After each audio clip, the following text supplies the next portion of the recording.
Let's get to work. Today we're going to make a doll a bit differently than usual, because I don't have a detailed sketch of what and how I'm going to do things, and I'll need to test materials as I go.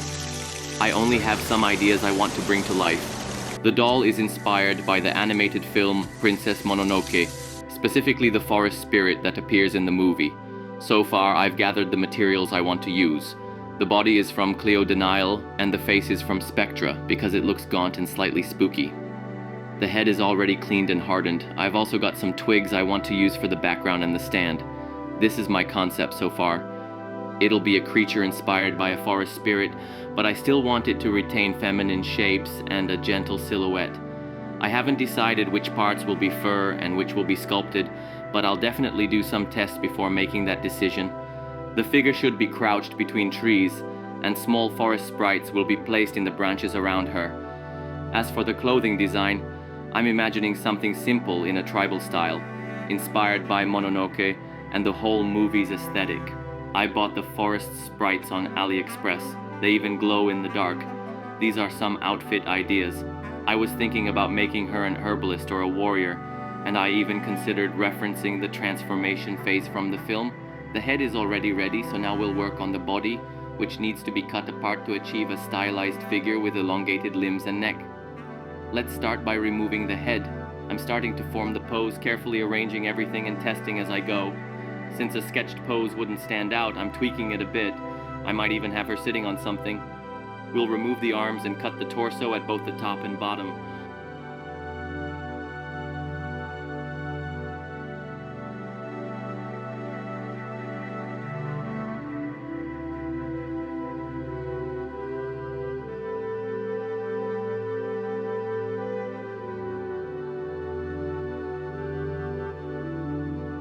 I'll also cut the legs so we can bend them beneath the body.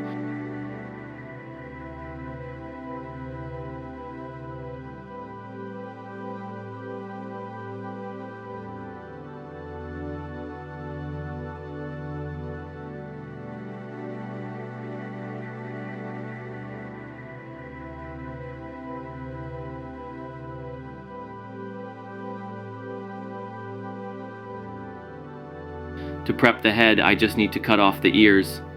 For the leg construction, I'll use a hot needle to make holes and then connect the knees and legs using wire. I'll repeat the process for the ears. I still have some left over from my Little Mermaid project. I'll fill the insides of the ears with hot glue and insert a wire.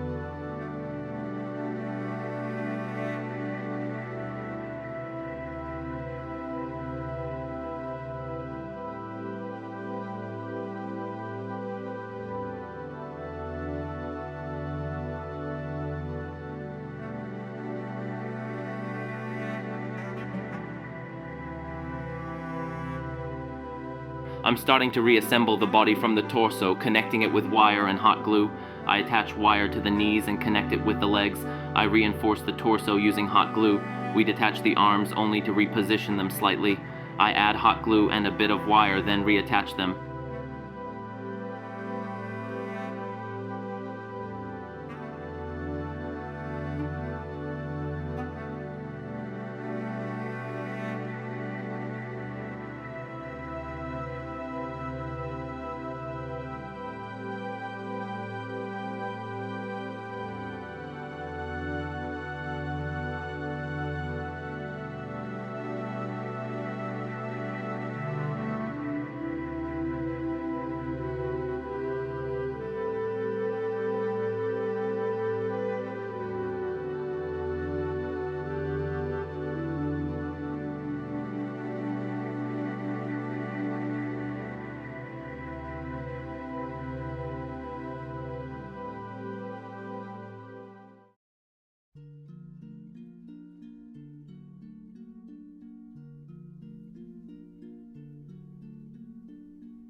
I tested several pose variations, but in the end my friends and I chose this one.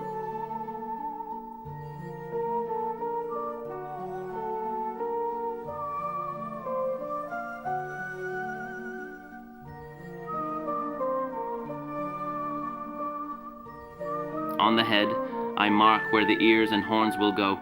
I pierce the marked spots with a hot needle. I trim the ears a bit to better suit the shape we want to achieve. This is roughly how the doll will be positioned, so now I need to attach the branches she'll be sitting on. I trim the twigs so they don't stick out in unwanted places. I attach the branches with hot glue. I was worried they wouldn't hold on their own, but they do. The branches will also be sculpted later, which will reinforce them even more. Since we've settled the base, we can now fix the pose with hot glue and super glue. For the final effect, I'll build a background using a branch I picked up while walking my dog. I think it's birch.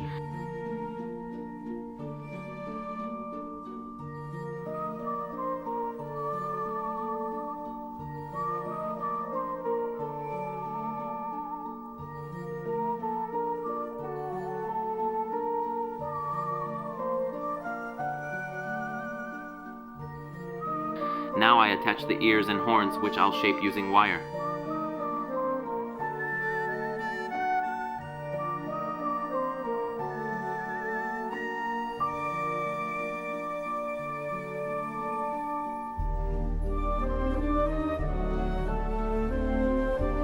Here's the final pose.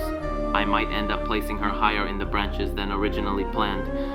Before sculpting, I'll do a test to see which details need to be modeled, since the fur could cover everything. I bought a capybara plush at a toy shop for €8. I'll trim a piece and attach it to the doll. But just now I realized I probably won't use it. It covers too much of the figure. Either I'll use just a little bit, or a completely different material. Now I'll start sculpting with epoxy sculpt. We'll do the whole body and the horns.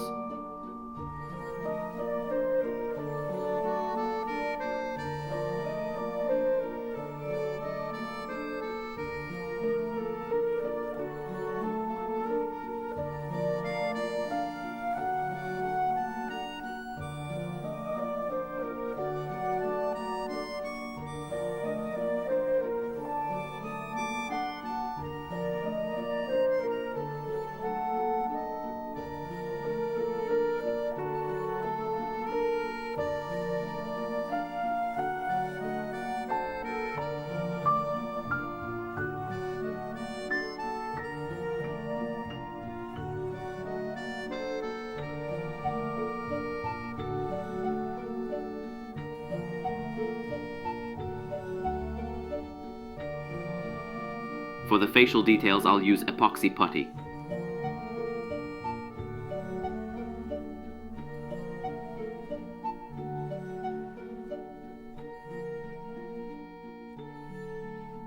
I'll sculpt the fur on the face, refine the nose bridge, and add the ears.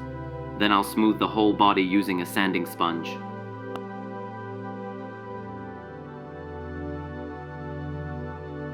Along the way, I broke an arm. I'll fix it later, but for now I'll focus on sculpting the legs. I'm aiming for the three-toed design from my sketch. For the base structure, I decided to cover the branch joints with modeling clay to make them look more realistic. We'll be painting over them anyway.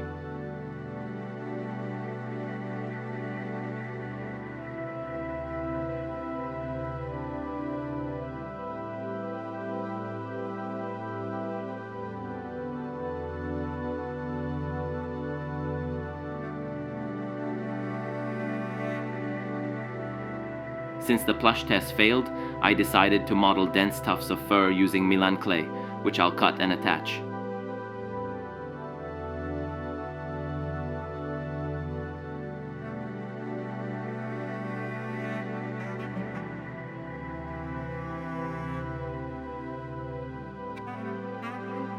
In the meantime, I sculpted some extra details: earrings, a pouch, a dagger, etc. While everything dries, I decided to model the dagger from some scissors. I trimmed the edges to make it look like polished stone.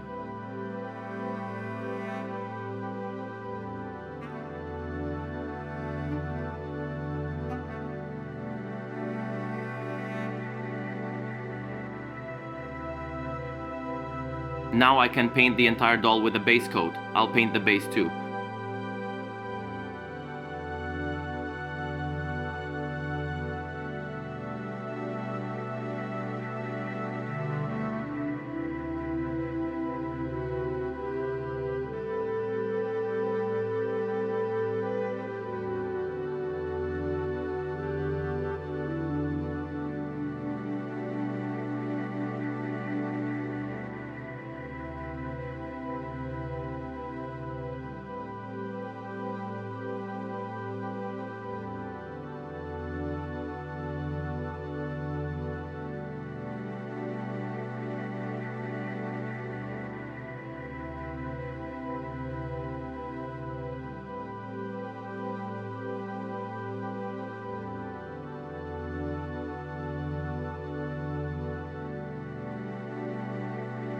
The branches I made are different colors, so I'll go over them with a brown glaze.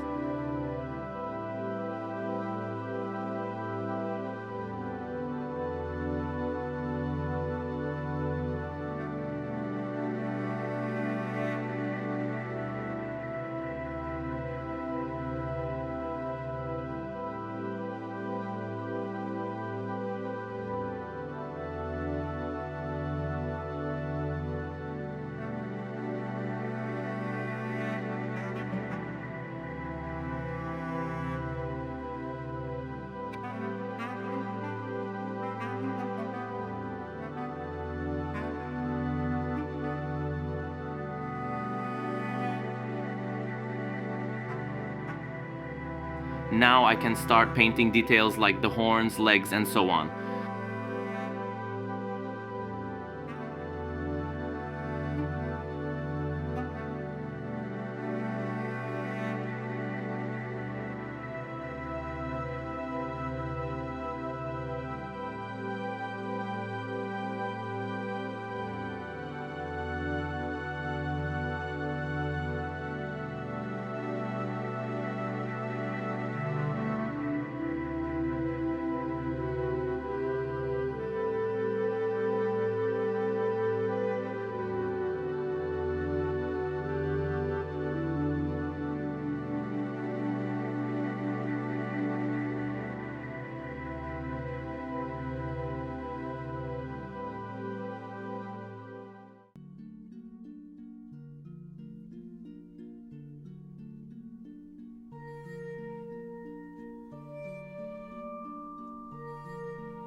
This moment became a turning point for the doll because I realized I probably couldn't create fur and still keep the slim figure. All the options I tried completely distorted the body, so I decided to sculpt the fur texture instead. The newly sculpted parts will be covered with acrylics. Now I'll move on to painting the face. I'll shade the whole figure with pan pastels and draw the fur pattern.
Meanwhile, I'll finish up all her earrings and accessories.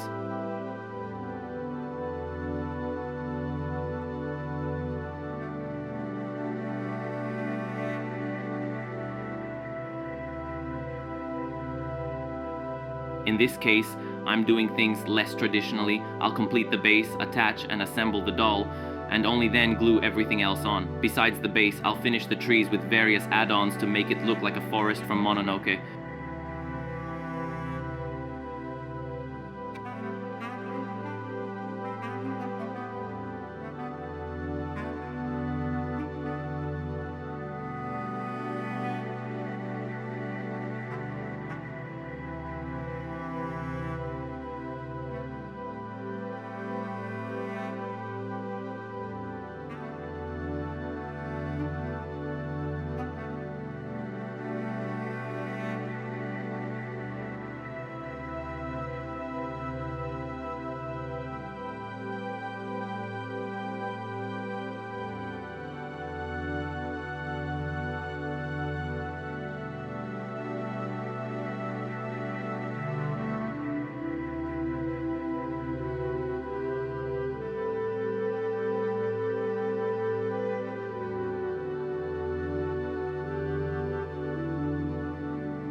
Now I'll prepare the wool for her hair, which I'll then straighten to make it softer. I'll glue the hair on, starting from the bottom up.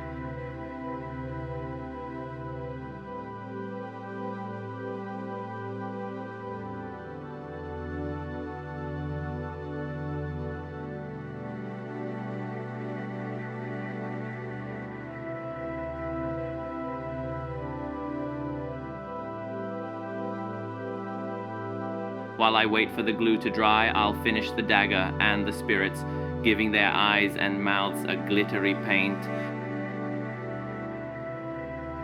I'll trim the hair into the shape I designed.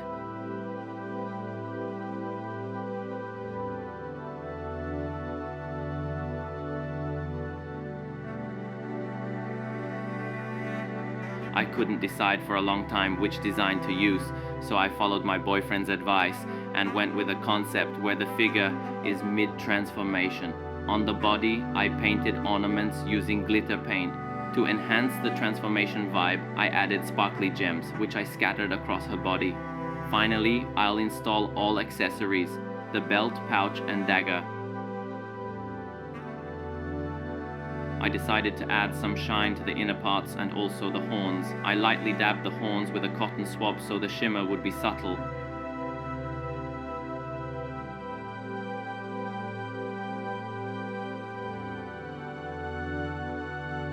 At the end, I attach all accessories using UV resin.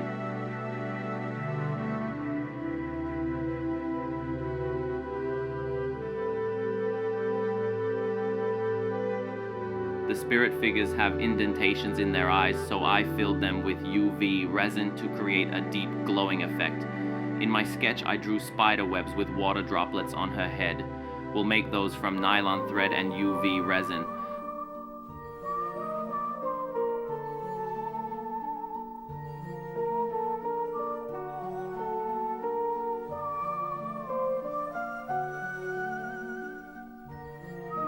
Lastly, I'll style the hair with setting spray and attach the forest spirits.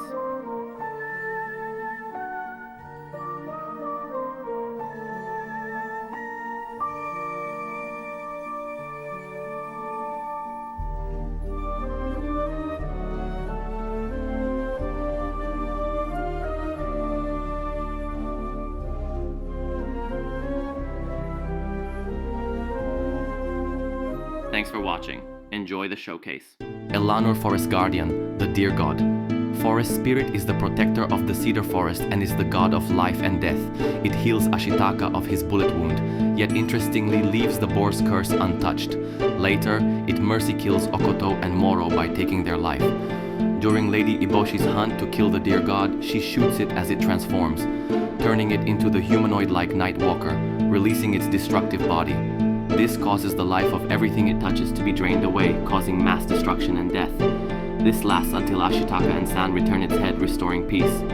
Elanur Forestguardian. The form of this god is captured in a female shape at the moment of transformation into a Nightwalker.